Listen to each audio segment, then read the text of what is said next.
Obrigada por se juntar à nova igreja. Amamos ouvir a respeito do que Deus tem feito através desse ministério. Então conte-nos sua história. Mande um e-mail para contato@novaig.com.br. Se você deseja contribuir financeiramente com esse trabalho, para que possamos alcançar mais e mais vidas, faça uma doação em novaig.com.br/doe. E não deixe de conferir nossa loja online. Lá você encontra produtos da Nova que certamente irão abençoar a sua vida. Visite-nos em novaig.com.br/loja. Esperamos que essa mensagem te abençoe. Talvez aquilo que eu vou falar aqui parece que não tem nada a ver com o teu problema, mas eu vou falar sobre servitude. Sabe, a gente declarou que esse ano para a Nova é o ano da servitude. E quando Deus começou a falar no meu coração sobre servitude, eu achei que eu estava inventando essa palavra. Falei, será que essa palavra existe, servitude? Eu conheço servidão, mas servitude, aí eu fui no dicionário, tive um alívio muito grande de ver que servitude está no dicionário. E aí, no termo servitude dizia assim, vide servidão. Aí eu fui em servidão, aí dizia em servidão, vide servitude. Os dois são sinônimos, mas servidão, como rima com escravidão, o termo servidão, me dá a impressão de algo pesado, de alguém que está servindo com um fardo nas costas, que está servindo por uma obrigação, por um preso, mas servitude me fala de uma atitude de alguém que serve espontaneamente, com leveza. E eu quero falar sobre servitude. Deixa eu começar mostrando para você como é que funcionou essa história no meio dos discípulos de Jesus. Havia entre eles uma forte competição, uma forte preocupação entre quem entre eles seria o maior no reino que Jesus estava prometendo estabelecer. Havia uma preocupação muito grande. E essa preocupação, ela foi crescendo, ela começou de uma forma velada, e ela foi crescendo ao ponto de se tornar algo explícito. Porque eles começaram a perguntar para Jesus, Jesus, quem é o maior no reino, no teu reino? Lá em Mateus 18, no versículo 1, eles perguntam para Jesus, Jesus, quem é o maior no reino? E Jesus, quando começa a perceber que aquela competição velada vem se aflorando, se tornando algo agora revelado, Jesus começa a explicar para eles como funciona o reino. E a essa pergunta aqui, Jesus responde, vocês no reino, vocês têm que ser como uma criança. Vocês têm que ser como crianças, olhem só para essas crianças, esse é o espírito do reino. Aí os caras não satisfeitos, a mãe de Tiago, lá em Mateus 20, no versículo 20, diz que a mãe de Tiago e João, a Bíblia fala sobre dois Tiagos, um que era irmão de Jesus, filho de Maria e José, meio-irmão de Jesus, e que só se converteu depois de ver Jesus ressuscitado. Durante o ministério de Jesus ele era incrédulo, e depois que Jesus ressuscitou, ele viu Jesus ressuscitado, então se converteu. Esse Tiago, que a Bíblia tanto fala entre os discípulos, era filho de Zebedeu, irmão de João. E a Bíblia diz que a mãe desses dois, Tiago e João, aquele discípulo era o mais novo dos discípulos, eram os dois, faziam parte do trio mais chegado a Jesus, Pedro, Tiago e João. E a mãe de Tiago e João chega para Jesus para pedir, Jesus, quando você entrar no seu reino, quando o seu reino for estabelecido, bota os meus filhos, um à sua direita e outro à sua esquerda. Esse pessoal, quando Jesus falava do reino, eles tinham uma visão geográfica, política, terrena, literal, física do reino. Eles não imaginavam algo espiritual. Eles imaginavam um reino realmente com Jesus sentado num trono, comandando, com o primeiro-ministro, com vários ministros, com toda uma hierarquia. E aí a mãe de Tiago e João vai até Jesus. Jesus, quando começar o seu reino, bota um dos meus filhos sentado à tua direita, outro à tua esquerda. Bota um deles para ser o teu braço direito, o teu homem de confiança. E é interessante que ela fala, eu imagino a cara de Jesus quando essa mulher veio fazer esse pedido para ela. Mas a Bíblia diz em sequência que quando os discípulos, os outros 10, ouviram esse pedido da mãe daqueles dois, a Bíblia diz que os outros ficaram indignados com esse pedido. Os outros 10 ficaram indignados. Por que eles ficaram indignados? Por que eles ficaram tão chateados de uma mãe, de dois daqueles 12 discípulos, pedir a Jesus para que no reino um se sentasse à direita e outro à esquerda? É porque eles almejavam exatamente a mesma coisa.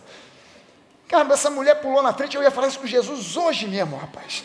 Mas, camarada, eu estava preparando o terreno para conversar sobre isso com Jesus amanhã, e essa senhora vem aqui e estraga o meu plano, já bota João e Tiago na fita, agora eu tenho que dar um jeito para pular na frente, eu tenho que dar um jeito para mudar essa circunstância, essa situação, vai que Jesus acata o pedido dela. Havia uma disputa muito grande que foi se tornando cada vez mais explícita entre eles. Agora olha só.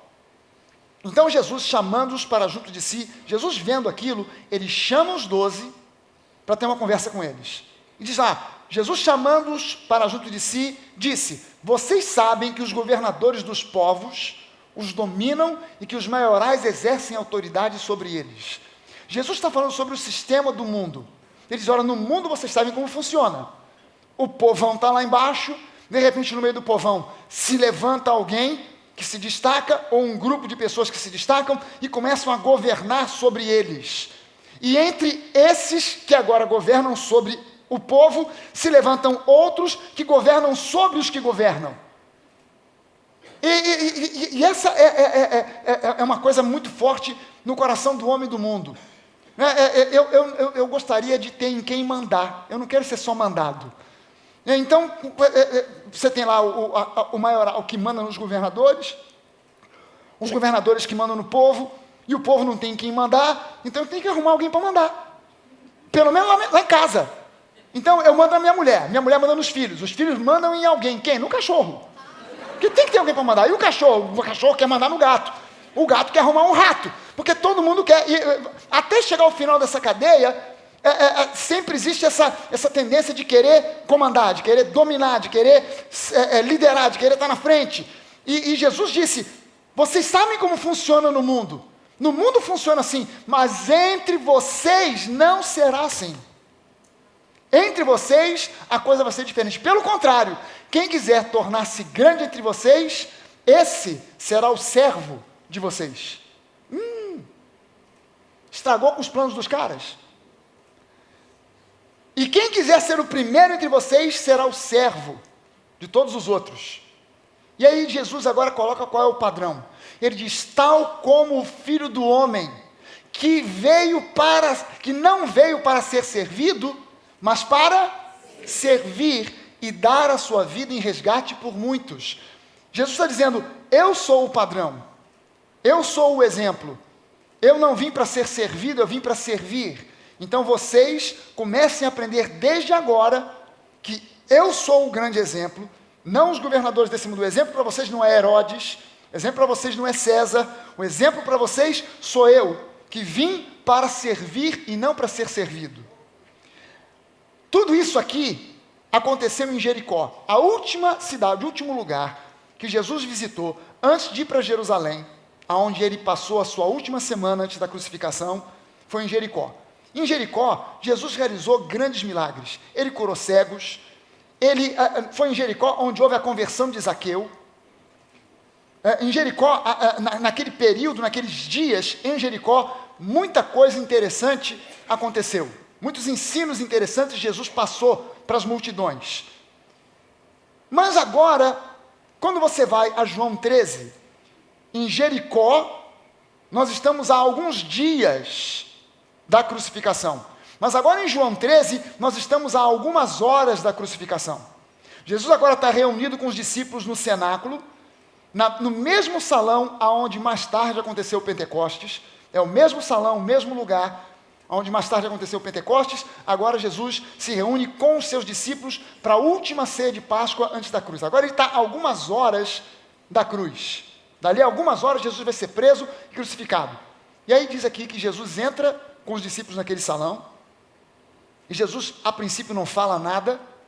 Ele tira uma das camadas da sua roupa, da sua vestimenta, fica só com a túnica mais básica, e manda os discípulos se sentarem, e começa a lavar os pés de cada um deles. E os discípulos ficam assim meio atônitos vendo aquilo, ao ponto de Pedro dizer: Jesus, você não vai lavar o meu pé? Que isso? Eu que tenho que lavar o seu pé. E Jesus fala: Pedro, se eu não fizer isso, você não pode ter parte comigo. Aí Pedro, exagerado como sempre: então Jesus, me dá um banho logo completo. Não precisa nem lavar só o pé, não, dá logo um banho geral. E aí no final, depois de lhes ter lavado os pés, Jesus pôs de novo as suas vestimentas e, voltando à mesa, perguntou-lhes: vocês compreendem o que eu lhes fiz? Vocês entenderam? Vocês estão conseguindo entender o que eu fiz a vocês? Vocês me chamam de mestre e de senhor, e fazem bem porque eu sou. Jesus não estava dizendo assim, vocês me chamam de mestre e senhor, mas não é nada disso, eu sou apenas um humilde servo e tal. Não, Jesus, você é demais. Obrigado, Pedro, mas não é bem isso. Não, Jesus, você, ô Joãozinho, obrigado, mas não, eu não sou ninguém. Obrigado. Não, Jesus, ele não tapou sua companheira, ele disse, vocês me chamam de senhor e de mestre e fazem bem porque de fato eu sou. De fato, eu sou o Senhor e o Mestre, eu sou o caminho, a verdade e a vida, ninguém vem ao Pai se não for por mim, eu sou Deus feito em carne. Então, se eu, sendo Senhor e Mestre, lavei os pés de vocês, também vocês devem lavar os pés uns dos outros. Isso aqui é uma coisa revolucionária demais, de Jesus ter dito para os discípulos. Imagina a cara deles, já ao ter os pés lavados por Jesus, e Jesus agora dizer, talvez quando Jesus diz, vocês me chamam de mestre e senhor, talvez eles pensassem, será que Jesus vai dizer que não é nada disso? Não, realmente eu sou. E eu sou o exemplo, se eu que sou o mestre e o senhor do universo fiz isso a vocês, vocês devem fazer isso uns aos outros. Porque eu lhes dei o exemplo. E é engraçado que mais tarde o apóstolo Paulo diz que Jesus nos deixou exemplo. E nós pensamos que o exemplo de Jesus, que ele nos deixou, é um exemplo de sofrimento resignado, quando na verdade o exemplo que ele nos deixou é um exemplo de servitude. É um exemplo de servitude, porque eu lhes dei o exemplo para que, como eu vos fiz, vocês façam também. Em verdade lhes digo que o servo não é maior do que o seu senhor, nem o enviado maior do que aquele que o enviou. Agora, se vocês sabem estas coisas, bem-aventurados, felizes, prósperos, abençoados, vocês serão, se as praticarem. Vamos ler junto esse último versículo aqui. Se vocês sabem estas coisas, bem-aventurados serão, se as praticarem. O que Jesus estava dizendo? Se você entendeu, aprendeu, mas guardar isso como uma teoria, isso não vai produzir bênção nenhuma para você. Isso não vai produzir efeito prático nenhum para você. Como existem muitas coisas que a gente aprende e nunca aplicou para nada, foi só teoria. Eu, por exemplo, me lembro de ter aprendido a equação do segundo grau. Quem é que aprendeu a fazer a equação do segundo grau? Pois é, a não ser que você tenha se formado em engenharia, isso te serviu como base para aprender cálculo mais avançado. Se você não fez engenharia, esse aprendizado de equação do segundo grau não te serviu para nada, para mim não serviu. Eu perguntei para o professor, para que eu preciso aprender isso? Não, vai te servir muito no futuro. Não me serviu para nada. Não houve uma vez numa emergência que eu tivesse com um paciente morrendo, dizendo, me traga papel e lápis, eu preciso fazer aqui uma equação de segundo grau para salvar esse infeliz. Eu tive que cair dentro de massagem cardíaca, respiração boca a boca, adrenalina e soro, e vambora, e bota esse cara para ver, entuba ele e vambora. Se você ouve e guarda como teoria, não serve para nada. As coisas do reino são práticas, o evangelho é prático. Mas a igreja muitas vezes é só teórica. Isso chama-se religiosidade. Transformar a prática do evangelho numa teoria. Teologia linda, bonita, de se estudar, complicada, dá para filosofar para caramba, mas no final das contas não se coloca em prática, não adiantou de nada. Jesus diz, vocês vão ser bem-aventurados, felizes, abençoados, se vocês praticarem essas coisas. Algumas pessoas de fora, pastores de fora, de outras igrejas, membros de outras igrejas, e pessoas de dentro mesmo, às vezes perguntam para mim, eu pergunto para uns pastores, pastor, me explique qual é o critério que tem na Nova para selecionar o pessoal que trabalha na igreja. Qual é o critério? Como é que é o currículo da pessoa, são os talentos que ela tem, como é que vocês escolhem essas pessoas? Como é que você escolhe alguém para ser ordenado ao ministério? Para ser ordenado pastor, pastora? Como é que você escolhe isso? É alguém que realmente conhece teologia a fundo? Como é que é isso? Alguém para cantar, para trabalhar na produção, para trabalhar lá com arte, com design gráfico? Como é que você escolhe isso? E aí a minha resposta ela é muito simples, e às vezes as pessoas talvez não entendam exatamente a resposta, mas a resposta simplesmente é, eu não escolho ninguém. As pessoas é que se escolhem através da sua servitude.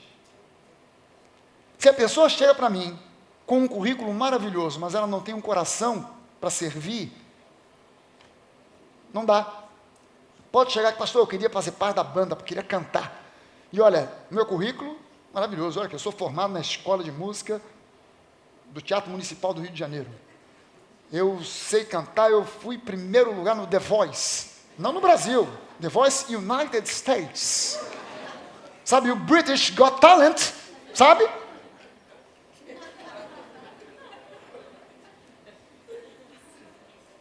O que quer dizer isso aí? Fui eu? Sabe o Simon? Babou quando me viu cantando. Babou quando me viu cantando. Mas se você não tem um espírito para servir, seu talento para nós não serve para nada. Não adianta para nada. É claro, existe um lado técnico. Claro, se você quer cantar, a gente vai fazer uma audição. Vamos sentar o pastor Bené, o Duda, eu, de costas. Você canta e a gente vira ou não. Você quer cantar. Aí você, não, canta aí. Aleluia. Pode parar. Não precisa continuar o teste. Não é a sua chamada. Deus não te capacitou para tal. Seu ministério, você quer estar envolvido com a música, de repente você pode ser hold. O que é isso, pastor? Hold é a pessoa que carrega os instrumentos para o músico. Né? Pode até ir cantando, Oh, aleluia, glória a Deus. Mas, para estar no microfone, junto com a galera, não dá. Quer trabalhar no setor de criação gráfica da igreja, mas não sabe nem mexer no iPhone, não tem como. Não dá. Claro, mas, antes de qualquer coisa, a gente quer conhecer o coração da pessoa, se ela tem um coração para servir. Porque se não tiver, não vai dar certo. Pessoas que se apaixonam pela igreja, pela visão da igreja, que são atraídas por aquilo que está no meu coração, no coração dos pastores, está no coração da igreja, que querem cooperar para que os sonhos e visões que Deus nos deu se tornem realidade, isso é o que faz de uma pessoa membro não de uma igreja, mas de um time, de uma família. É quando a pessoa abraça a visão. É por isso que eu digo que talvez seja um conceito difícil, eu sei que é, mas você quer se tornar membro da Nova, você já frequentou alguma outra igreja, o que você aprendeu lá, você vai precisar amassar, bem amassado, jogar no lixo e começar do zero. Você só vai precisar trazer uma bagagem: Jesus é o Senhor. Ele é o caminho, a verdade e a vida. O resto, joga tudo fora, começa do zero, porque se tentar misturar, dá ruim. A gente já teve essa experiência de pessoas que quiseram trazer conceitos e aprendizados de outras igrejas para misturar com o que a gente tem aqui. Nunca deu certo, sempre deu ruim. Sempre deu ruim. É preciso começar de novo. É isso que faz, é se apaixonar pela visão, abraçar a visão e se disponibilizar para servir aquela visão. Você pode até contratar alguém. Você pode contratar alguém para administrar a igreja. Sabe, eu não tenho talento, não gosto, não sei, então eu vou contratar alguém. Você pode contratar um administrador. Você pode contratar alguém para cantar. Eu conheço igrejas onde quem toca e canta são profissionais, que recebem da igreja. O louvor sai perfeito. Os caras não precisam nem ensaiar. Tocam com partitura, abre a partitura. Acabou, beleza. Você pode contratar uma pessoa para cantar, você pode contratar uma pessoa para tocar, você pode contratar uma pessoa para administrar, mas você não pode jamais contratar um coração. Não dá para contratar um coração. Não dá para você contratar alguém para abraçar uma visão. Isso só depende da própria pessoa, do coração da pessoa, de uma revelação que ela receba. Sabe, o melhor grupo de trabalho, isso vale para a igreja e para fora da igreja.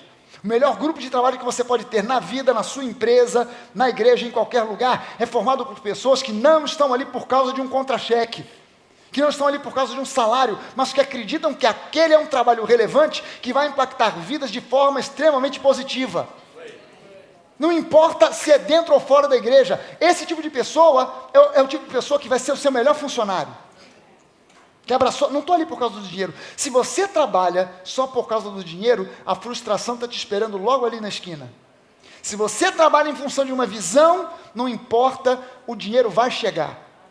Em algum momento o dinheiro vai chegar. Quando você trabalha com o coração, o dinheiro chega. A visão atrai a grana. Mas se você trabalha pela grana, a grana foge de você. E a decepção te espera logo ali na esquina. Esse é o tipo de grupo que eu chamo de grupo Jonas Davi, ou um grupo Arão Moisés, ou um grupo Ruth Noemi. Sabe, Jonatas, ele era o filho de Saul, ele era o príncipe, ele era o próximo na linhagem real. No momento em que Saul morresse, ele seria o próximo rei. De repente entra Davi na história.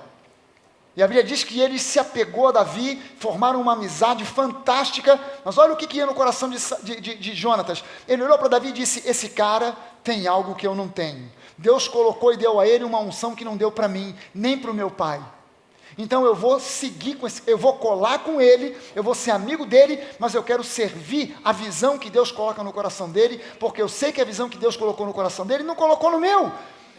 Na lógica, no natural, eu sou o próximo rei de Israel, mas eu não tenho essa unção, ele tem. Deus deu a ele e não deu para mim, então eu vou abraçar e vou seguir e vou abençoar a vida dele. Arão e Moisés. Moisés é que foi chamado para ser o líder, para levar o povo para fora de Israel. Mas Moisés disse para Deus: eu não sou um bom orador, eu não sei falar. E aí Deus disse: eu plantei no coração de Arão uma visão, e ele vai te ajudar. E quando Moisés encontra com Arão, Arão diz: Moisés, conta comigo, eu estou contigo para o que der e vier. E durante todo o tempo de vida, Arão nunca quis se colocar no lugar de Moisés. Nunca quis tomar ou ocupar o lugar de Moisés. Ele sempre quis cooperar para que Moisés fosse o cara que estivesse à frente. Ruth e Noemi. Noemi era uma judia. Ela era da parte do povo escolhido, do povo de Deus. Ruth era moabita, um povo que foi amaldiçoado na Bíblia. Mas Ruth casou com um filho de Noemi e de repente ambas ficaram viúvas. E Ruth podia dizer para Noemi: Noemi, segue o seu caminho, eu sigo o meu. Você vai por um lado, eu vou para o outro. Mas Ruth olhou e disse para Noemi o seguinte: Noemi, eu estou contigo e eu não abro. Aonde você for, eu irei junto. O teu povo agora é o meu povo. E ela, que tinha tudo para viver uma vida de maldição, foi integrada como parte do povo, se tornou avó de Davi. Avó ou bisavó? Bisavó de Davi. Se tornou bisavó de Davi, porque ela abraçou uma visão. Esses homens, Jonatas, Arão, foram abençoados porque abraçaram a visão que Deus estava dando para uma liderança. Esse é o espírito que precisa haver num grupo que queira cooperar com uma visão, que coopera para a edificação do reino de Jesus. Você recebe uma visão para cooperar com a visão, que tem como objetivo edificar o reino de Deus na face da terra.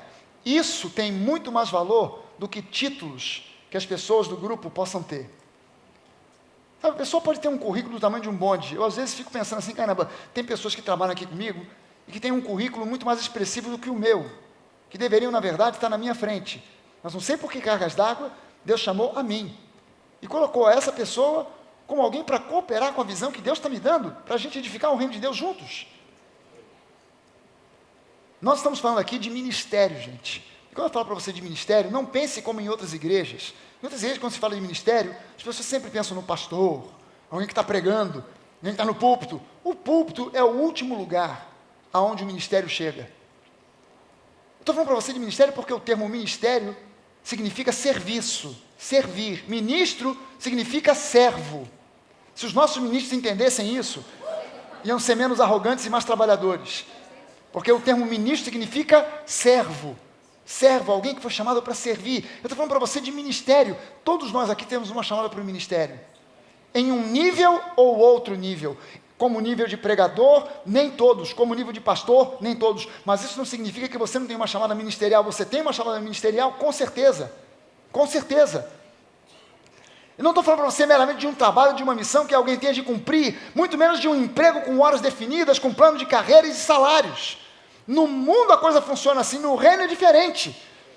A gente ordena um pastor, ordena uma pastora, nem todos os nossos pastores são 100% de tempo integral na igreja, muitos deles trabalham fora, vão tirar o pão de cada dia com trabalhos fora e ainda se dedicam à igreja. E aqueles que trabalham dentro, você sabia que pastor da Nova, pelo menos, eu não sei se como é que é o sistema em outras igrejas, aqui, até hoje, pastor da Nova, a gente nunca conseguiu pagar 13º para pastor nenhum, incluindo esse que vos fala.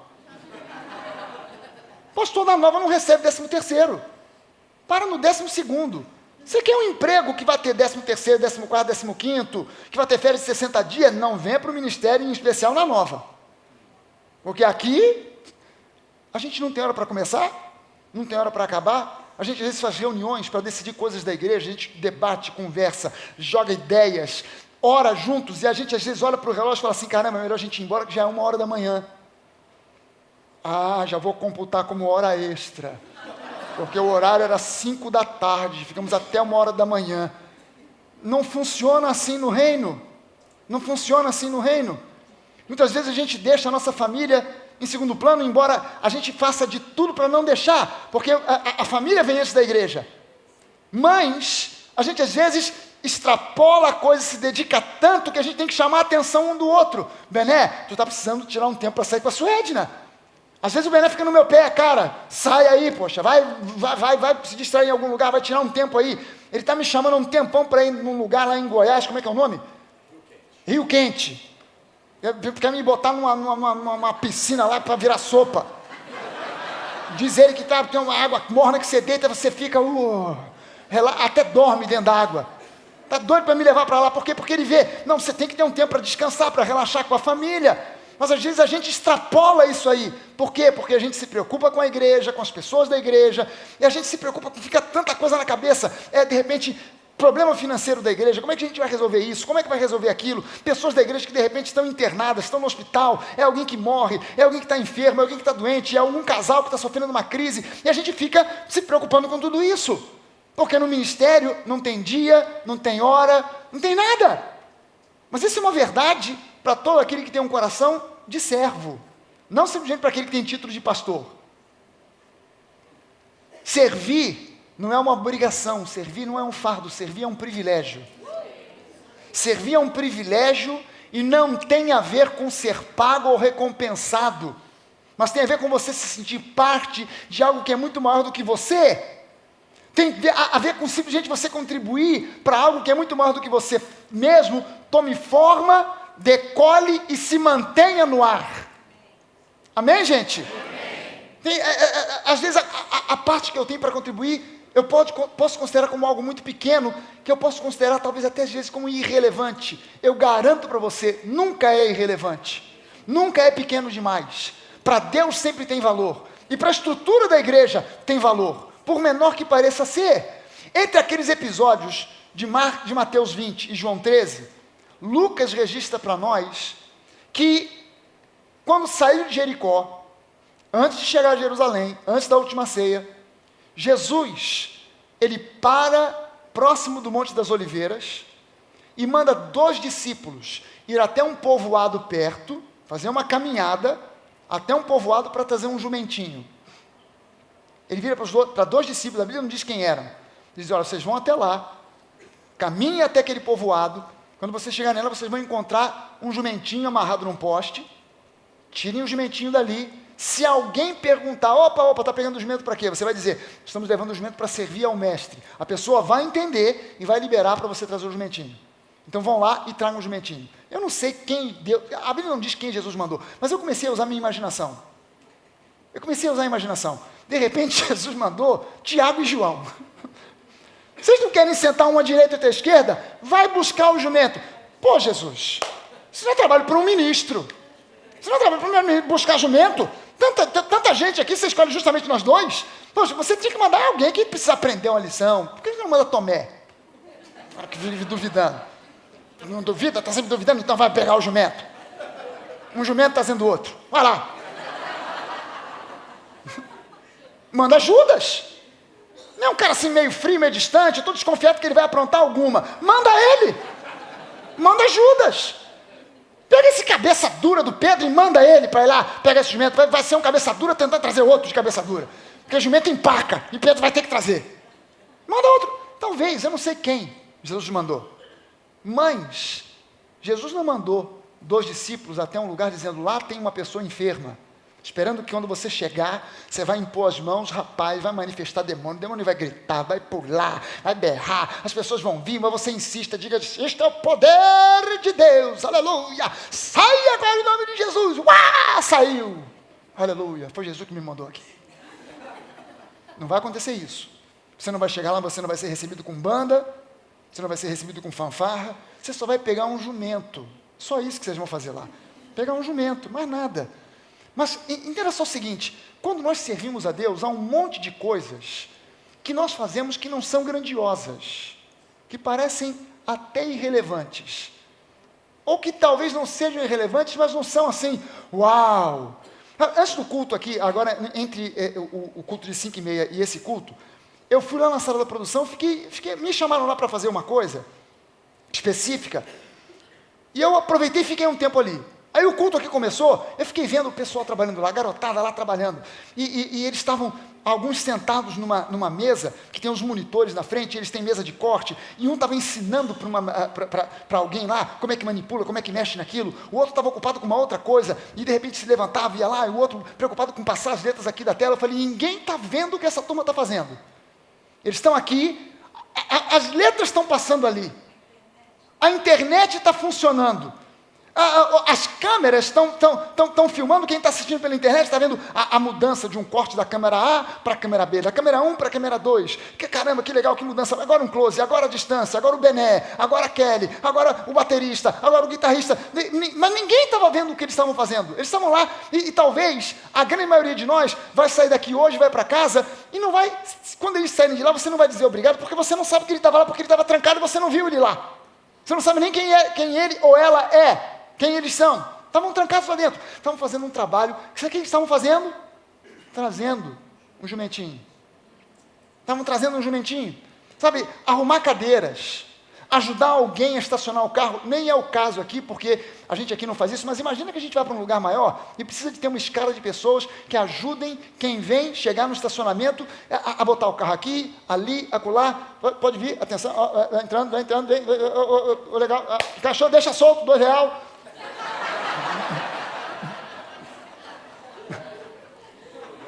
Parece algo irrelevante, né? Está lá no estacionamento, de repente ajudando, dirigindo, direcionando as pessoas, ajudar de repente a juntar os brinquedos na geração nova. Quem é que vê isso? Quem é que bate palma para isso? O culto de 5h30, a criançada brincou, deixou o brinquedo para lá, eu fui lá, juntei tudo, botei no lugar para as crianças das 7h30 chegarem a encontrar uma sala arrumadinha, bonitinha, cheirosa. Ninguém viu, ninguém bate palmas, parece algo pequeno, não é algo grandioso. Arrumar cadeira. O pastor Jorge, eu fui falar aqui sobre encontrar chiclete mascado debaixo da cadeira. Aí o pastor Jorge estava sentado aqui na frente, meteu a mão, não é que a cadeira que ele estava tinha um chiclete? Ele puxou e falou, olha aqui, Fragalho. Aí eu falei, meu Deus do céu, alguém veio na igreja, botou um chiclete grudado debaixo da cadeira. Eu vi um pastor outro dia orando no culto, tocou um celular, o cara ficou revoltado, começou a orar, vou orar para o teu celular quebrar, não vai funcionar mais. Aí eu falei, vou orar para quem mascar chiclete na igreja, botar o chiclete debaixo da cadeira, os dentes cair. Não vou orar, não, é brincadeira. Mas de repente o cara está fazendo um negócio, está arrumando cadeira, limpando o chão, de repente entre um culto e outro o cara está saindo e vê que tem um papel no chão, ele pega. Tem alguém que sempre vai falar, ih rapaz, tu está pegando papel no chão? Tem funcionário na igreja para fazer isso. E tem. Mas o cara abaixou para pegar. Para não deixar bagunça, caiu um envelope, estava ali o cara pegou, juntou, botou no lugar. Parece algo tão pequeno. Ajudar no Nova Café, ajudar na recepção, ajudar na livraria. Ah, pastor, na livraria para mim não dá, porque na livraria o pessoal cobra muito, o irmão chega e fala, cadê aquele livro que eu encomendei na semana passada? Não chegou, irresponsável, não trouxe o meu livro, já está pago, hein? Quero devolução. Eu não tenho pavio, eu tenho pavio curto, sou muito irritado, por isso que o meu lugar é no púlpito, pregando para as multidões, aleluia! Vai chegar nunca no púlpito, cara. Sem passar por lá, o ministério começa lá na porta, recebendo, abraçando, e é algo voluntário. Não é algo que alguém chega para você, vou te dar uma dica, quem tu quer ser pregadora nova? Vai lá para a porta, recepciona, Fragari está de olho.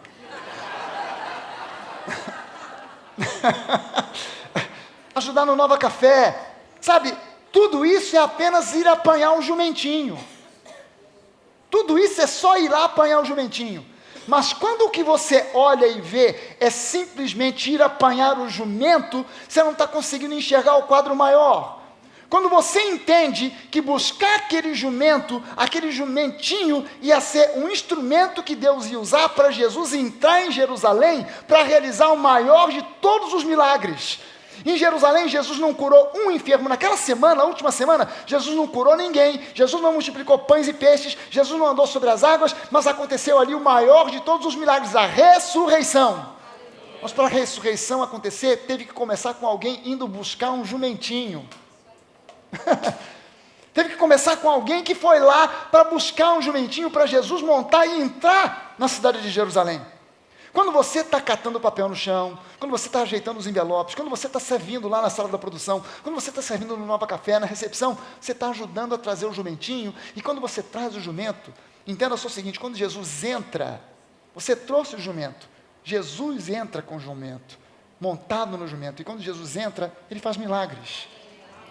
Sabe, você fazer essas pequenas coisas, de ajeitar cadeiras, de limpar chão, de limpar banheiro, de estar na recepção, de ajudar lá na produção, no Nova Café, você não sabe, mas você está contribuindo de repente para acontecer um milagre na vida de uma pessoa. Por isso eu disse que hoje pode ser um dia que você saia daqui curado. Você não veio aqui para limpar chão, você não veio aqui para receber ninguém, você veio aqui para receber cura. Você pode sair daqui curado hoje. Você pode sair daqui com seu casamento sendo restaurado. Hoje pode começar uma restauração num casamento que hoje está assim já em vias de romper de vez. Tudo que você precisa é ouvir e colocar em prática. Bem-aventurados, abençoados vocês serão se praticarem essas coisas. Se praticarem essa coisa. Quando você entende que o pegar esse jumentinho é o recurso que Deus vai usar para levar Jesus para dentro da cidade, tudo muda de figura. Não é mais só a tarefa enjoada de pegar o jumento. Agora, caramba, eu estou numa expectativa, eu tenho que buscar esse jumento, de qualquer maneira, porque isso aqui, a partir disso, coisas grandiosas vão acontecer. Quando você entende que fazendo as coisas que aparentemente são banais, arrumar cadeiras, ajudar com crianças, servir Santa Ceia, limpar a igreja, você está cooperando para a operação de milagres. E você está conseguindo enxergar além do jumentinho. Além daquele pequeno serviço que você está prestando. Mas agora, o que impede o espírito de servitude de prevalecer? Quando eu falo de espírito de servitude, não estou falando de uma entidade. Ok? Aquele irmão tem um espírito de servitude. Está vendo? Aleluia. Sai, espírito. Não é isso. Estou falando de uma cultura. O espírito de servitude é uma cultura. O que impede o espírito de servitude se manifestar e prevalecer na igreja? Na verdade, a minha pregação vai começar agora. Até agora foi só a introdução. Fala para a pessoa que está do seu lado, meu irmão, aperta o cinto de segurança, porque agora o avião vai decolar. É a partir daqui que o avião vai decolar. Até agora a gente estava correndo na pista, agora o avião vai decolar. Agora o bicho vai pegar. O que impede o espírito de servitude de prevalecer? Eu quero ouvir algumas respostas. O que você acha? Me sugira algumas coisas que você pensa que pode impedir alguém de manifestar um espírito de servitude. Vaidade. Ego. Orgulho. Preguiça. Falta de amor. Falta de tempo. Falta de visão. Egoísmo. Não é nada disso. Isso são só os frutos. Eu quero saber onde está a raiz. O que origina esse egoísmo, ou a falta de amor, ou seja lá o que for. Até mesmo dizer, eu não tenho tempo. O que origina tudo isso? Qual é a raiz de tudo isso? Você vai ficar chocado de saber qual é a raiz que impede o espírito de servitude de prevalecer. O que impede o espírito de servitude de prevalecer é o espírito de escravidão. É o espírito da escravidão. Deixa eu mostrar para você como é que isso funciona. Em Êxodo 16, o povo de Israel tinha saído do Egito. 400 anos escravos. Aquela geração não conhecia outra coisa qualquer a não ser escravidão. Aí Moisés é levantado, eles com mão poderosa são retirados do Egito, e eles saem, vão para o deserto, e começa Deus a fazer milagres. Eles precisam de água, Deus leva eles até um poço, as águas são amargas, Deus manda que Moisés jogue uma madeira ou uma árvore dentro daquelas águas, se tornam águas saudáveis, Deus forneceu água, eles sentiram fome, Deus mandou codornizes, eles sentiram sede novamente, Deus mandou uma rocha, Moisés bate na rocha, sai água, Deus vai fazendo um milagre após o outro, um mês depois, diz aqui, partiram de Elim, e toda a congregação dos filhos de Israel veio para o deserto de Sim, que está entre Elim e Sinai. Aos 15 dias do segundo mês. Ele botou aqui para a gente ver que isso aconteceu um mês depois. A Páscoa é no 14º dia do primeiro mês, o mês de Nissan. E agora, um mês depois, acontece esse episódio. Só um mesinho depois. Toda a congregação dos filhos de Israel murmurou contra Moisés e Arão no deserto. disseram-lhes os filhos de Israel: quem nos dera tivéssemos morrido pela mão do Senhor na terra do Egito, quando estávamos sentados junto às panelas de carne e comíamos pão a fartar. Se você ler os capítulos anteriores, a Bíblia diz que o povo chegou num ponto que eles estavam tão oprimidos, que eles começaram a gemer e clamar a Deus. Porque a ordem de Faraó, de uma hora para outra, foi: mande agora os feitores dobrar o trabalho e cortar a ração pela metade. Como é que agora esse pessoal está dizendo que estavam sentados junto às panelas, comendo carne com pão a fartar? É porque a nossa memória, ela frequentemente, ela acaba sendo idealizada. Sabe aquele papo? Naquele tempo é que era bom. Sabe? Saudade daquele tempo. Aquele tempo que a igreja era boa. Tempo do pastor Zequinha. Aquele tempo que era bom. Me lembro, sim, a irmã Cotinha, ali no canto, tocando aquele órgão de 2 andares. E o povo cantando: aleluia, aleluia. Aquele tempo que era bom. Hoje em dia, irmão, a fila andou. Se você voltasse, se você tivesse uma máquina do tempo e voltasse lá, você ia ver que coisa horrorosa que era aquilo. Mas a nossa memória, ela é seletiva e ela idealiza coisas. Ela idealiza coisas. Por isso que às vezes você conta uma história e alguém que viveu junto com você diz assim: não foi assim não. O fulano não falou isso não, foi o ciclano. Mas você idealizou uma coisa na sua memória e ela fica registrada às vezes de um modo corrompido do que foi a realidade. A gente foi, nessa visita que a gente fez, nessa caravana que a gente fez a Israel, a gente foi visitar vários sítios, né, onde Jesus esteve. Então a gente foi no Poço de Betesda. O Poço de Betesda, na verdade, não é um poço, são vários. E o Poço de Betesda, obviamente que em todos esses lugares tem sempre uma igreja. E eu não sei dizer para você qual era a denominação que estava ali tomando conta daquela igreja. Porque às vezes é a igreja católica, às vezes é a igreja grega ortodoxa, às vezes é a igreja russa ortodoxa, às vezes são a igreja armênia, e eu não sei exatamente. Mas tinha um padre que não tinha pinta de padre católico, ele estava vestido com uma roupa que eu nunca tinha visto. E eu estava do lado de fora, conversando com alguém, e veio alguém lá de dentro correndo para mim e falou assim: pastor, o padre está pedindo para a gente cantar na igreja. Eu falei: é para cantar na igreja? Pirou. Porque essas igrejas de Israel, o que você mais ouve nas igrejas de Israel é psh, psh, que as pessoas começam a entrar e comentar: olha aqui, ali, isso e aquilo, daqui a pouco está aquele burburinho, e alguém sempre shh, shh, e o cara está querendo que a gente faça barulho aqui. Aí eu falei: legal. Aí eu fui lá para dentro, dei de cara com o padre, ele veio me abraçar e falou: eu queria ouvir algumas músicas, eu queria ouvir a voz dos brasileiros, eu queria ouvir o idioma do português, cantado pelos brasileiros, canta lá pra gente. E aí quando eu olhei, já tinha um grupo, já que se arrumou, feito um coral lá na frente, da Nova.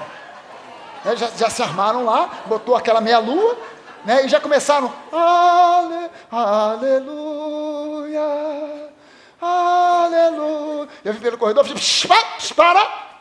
para. Porque a pessoa na hora, ela faz uma viagem no passado, e aí eu puxei: não, vamos cantar. Aí eu puxei: os filhos confiam no Pai, em meio às tribulações, o Senhor vai à frente, por isso eu nunca vacilarei. Os filhos ouvem a voz que chama as estrelas por nome. O Senhor dos exércitos nos guarda. Eu olhei para o padre, o cara estava vibrando, eu pensei que ele ia sair voando da batina. O cara ficou alucinado com a gente. Ele ficou alucinado. Aí eu fui lá, mas olha só a tendência da gente. Vamos dar uma viagem. Aquela música que o pessoal começou a cantar, tinha alguma heresia? Estava errada, fala de alguma coisa do diabo, do inimigo, alguma coisa assim. Não, simplesmente aleluia, aleluia, aleluia. Mas a música é santa, é perfeita, mas a fila andou. A igreja foi para um outro patamar, para um outro nível, para um outro entendimento, para uma outra revelação. E a gente hoje não fica mais só aleluia, aleluia, aleluia, porque eu não sei nem o que eu vou falar, eu preciso de entendimento, não estou entendendo lá, então aleluia, aleluia, aleluia. Não, os filhos confiam no Pai. E agora tem uma revelação de que os filhos confiam no Pai. Por quê? Porque no meio das tribulações o Senhor dos Exércitos nos guarda. A igreja igreja caminhou, foi para frente, e a gente precisa caminhar e ir para frente. E aí, disseram os filhos de Israel, quem nos dera temos morrido na terra do Egito, porque a gente estava sentado do lado das panelas cheias de carne, pão a fartar, pois nos trouxestes a esse deserto para matar de fome a toda essa multidão. O povo de Israel desejou retornar ao Egito, não porque a comida lá fosse abundante, mas porque lá a sua provisão, por mais miserável que fosse, estava garantida pelos seus opressores. Isso é a mentalidade de escravidão. Por que todo brasileiro sonha em fazer concurso público e passar? Porque num emprego público eu estou garantido. Isso é mentalidade de escravo. Isso é uma mentalidade de escravo. Sabe, por que eu vou me arriscar a empreender? Porque ao empreender, eu estou debaixo de risco. Porque pode não dar certo. E se não der certo? Espera aí, você tem fé? A Bíblia diz que o justo, ele pode cair 7 vezes. Tentei a primeira, empreendi, fiquei no prejuízo, deu errado. Vou tentar de novo. Por quê? Porque ainda que o justo caia 7 vezes, 7 vezes o Senhor o levanta. Não é que Deus está contando, você está entendendo?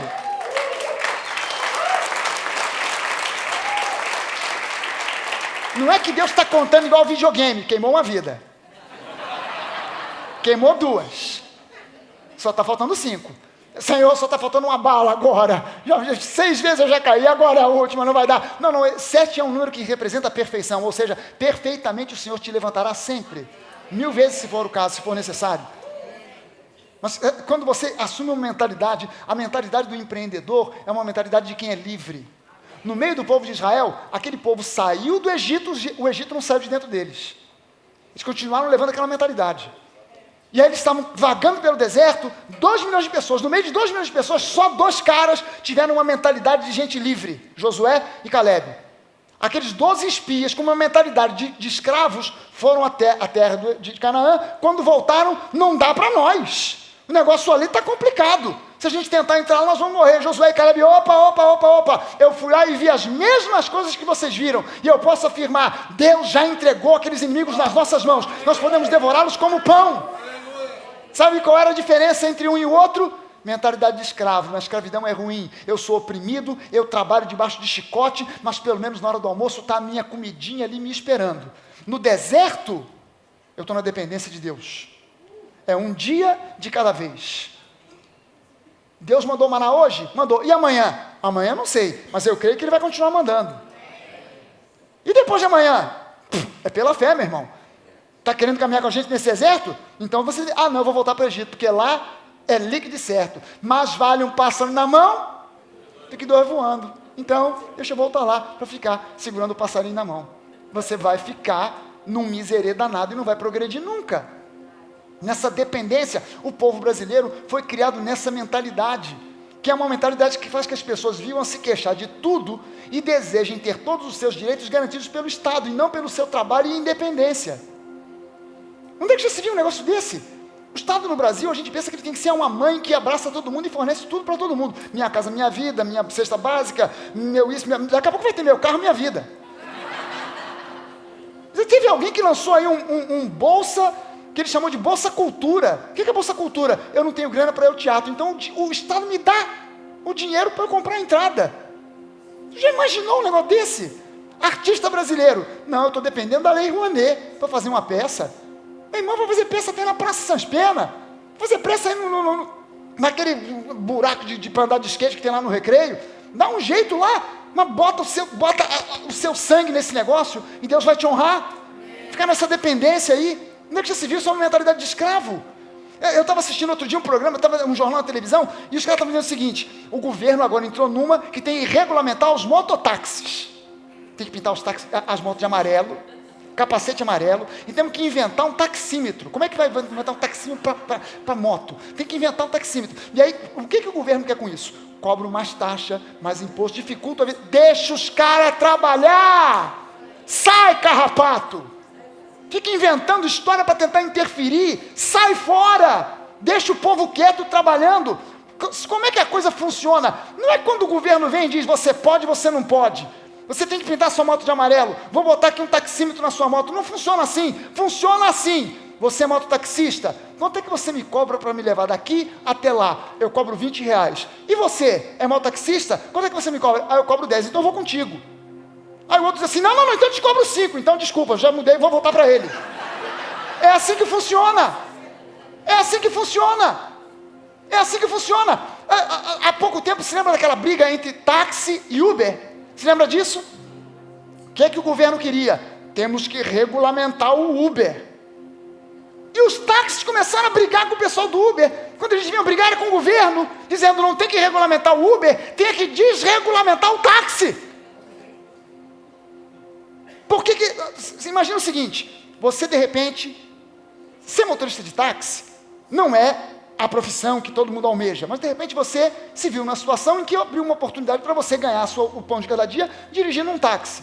Só que você vai comprar uma licença para ser um taxista, custa os olhos da cara. Você já está desempregado, vai arrumar dinheiro aonde para comprar essa licença?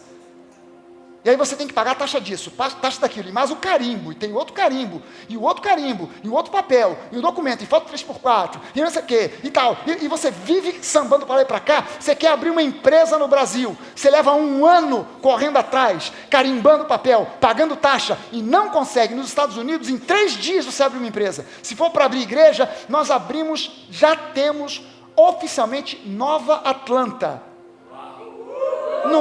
Não tem pastor. Agora olha só, não tem pastor, não tem local, não tem nada, mas no papel já está feito. Porque o pessoal do grupo de vida lá de Atlanta, de grupo de conexão lá de Atlanta, foi perguntar para o contador, mas vem cá, se a gente quiser abrir uma igreja, uma nova aqui, como é que faz? Ele disse, vocês só vão lá e dizem para o cara assim, quero abrir uma igreja, na hora, acabou, está resolvido. No dia que vocês quiserem comprar um espaço, alugar um espaço, trazer um pastor, já está feito, já está com a documentação feita. Então, já se antecipando, já botaram lá, já tem lá, já existe a Nova Church Atlanta. Por quê? Porque a mentalidade lá é, deixa o pessoal trabalhar. Quer abrir igreja? Abre. Se a igreja prosperar, vai dar emprego para um monte de gente e ainda vai abençoar a comunidade. Vai ter gente que é viciado, vai se libertar das drogas. Tem gente que é alcoólatra, vai se libertar do álcool. Tem gente que o casamento está pelas tabelas, vai ter o casamento restaurado. Então deixa acontecer.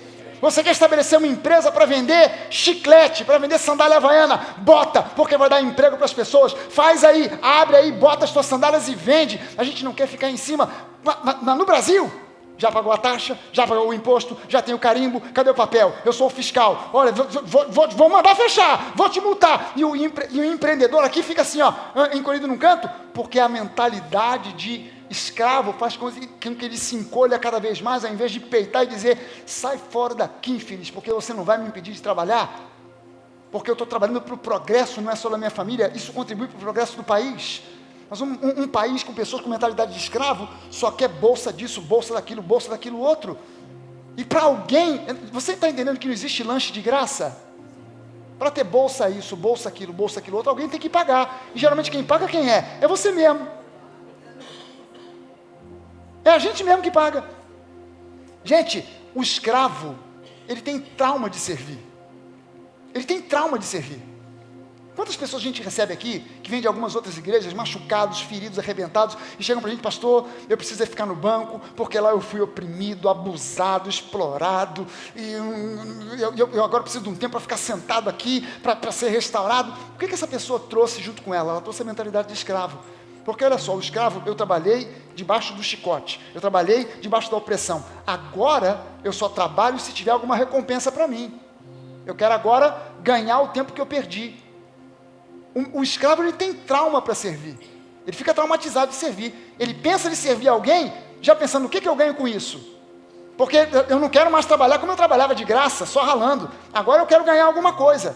Você está entendendo que essa mentalidade precisa varrer da cabeça do cristão? Precisa sumir da cabeça de um cristão? Quem renova a mente e se liberta da mentalidade de escravo é quem entra na terra de Canaã e desfruta do melhor de Deus. Josué e Caleb foram os únicos que entraram, nem Moisés entrou. Só Josué e Caleb, por quê? Porque eles conseguiram deixar no Egito a mentalidade de escravo. Por que um casamento pode ser restaurado por uma visão de servitude? Porque quem casa pensando, vou casar com ela, melhor cozinheira do mundo, vai lavar minhas roupas, passa como ninguém. Você não está casando com uma esposa, você está comprando uma empregada doméstica. No casamento você não diz, eu te recebo, estarei contigo, enquanto lavares e cozinhares bem para mim. Não, eu estou contigo com chuva, com sol, tempo bom, tempo ruim, na saúde, na doença, na pobreza, na riqueza, até que a morte nos separe. Mas quem é que diz isso e cumpre isso? É quem entra no casamento pensando, eu estou entrando aqui, não é para ter as minhas necessidades supridas, eu estou entrando nesse casamento para servir a ela.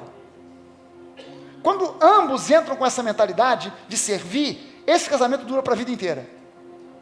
Eu estou entrando para fazer ela feliz.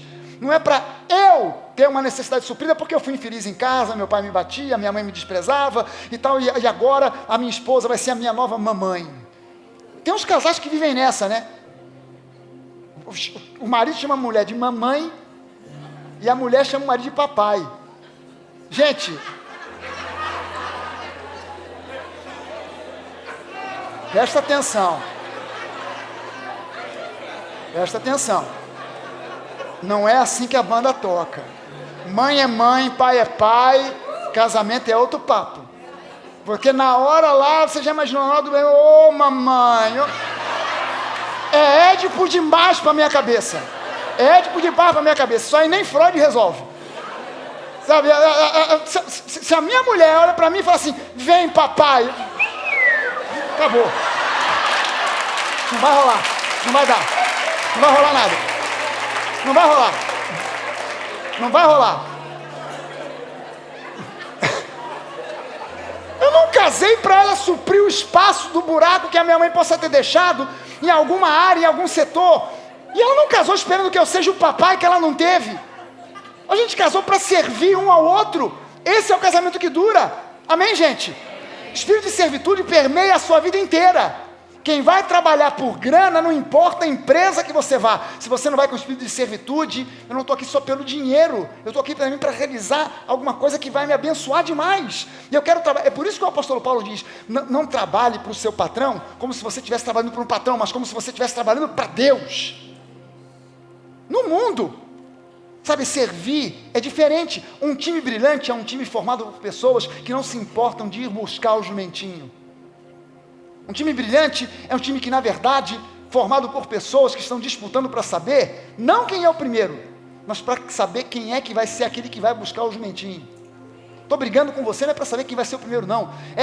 Não, quem vai buscar o jumento sou eu. Não é você não, sou eu. Não, você fica quieto aí, porque quem vai buscar esse jumento sou eu. Porque quando eu vou buscar o jumento, quem vai ser beneficiado com o jumento não sou eu, não é você, é Jesus, é Ele que vai entrar para poder curar, libertar, restaurar. Amém? Então eu estou brigando, não é para ser o primeiro, é para ir buscar o jumento. Amém, gente?